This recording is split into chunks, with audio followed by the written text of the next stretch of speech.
৮৫,০০০ visa বাতিল করেছে America. জানুয়ারি থেকে ডিসেম্বর পর্যন্ত প্রায় এক বছরে ভিসা বাতিলের সংখ্যা জানিয়েছে আমেরিকার বিদেশ দপ্তর। তার জন্য কৃতিত্ব দেওয়া হয়েছে মার্কিন প্রেসিডেন্ট ডোনাল্ড ট্রাম্পের কঠোর অভিবাসন নীতিকে। একই সঙ্গে জাতীয় নিরাপত্তার স্বার্থে ভিসার অনুমোদনের ক্ষেত্রে যাচাই বাছাইয়ের প্রসঙ্গ উল্লেখ করা হয়েছে। মঙ্গলবার এক্স হ্যান্ডেলে পোস্ট করে ৮৫,০০০ ভিসা বাতিলের কথা জানিয়েছে মার্কিন বিদেশ দপ্তর। সেই সঙ্গে একটি বার্তাও দিয়েছে তারা।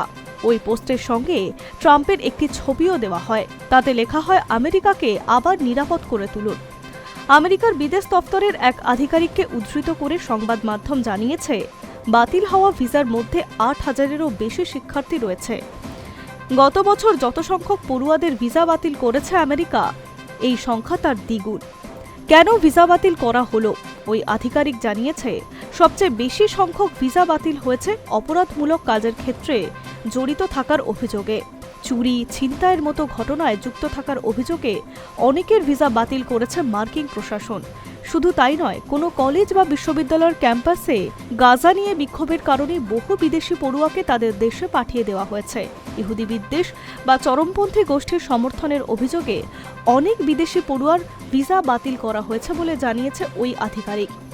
মার্কিন প্রশাসন ইতিমধ্যেই বিশ্বের ১৯টি দেশের নাগরিকের ভিসা অনুমোদন বন্ধ করেছে। সেই তালিকা আরও বাড়তে পারে।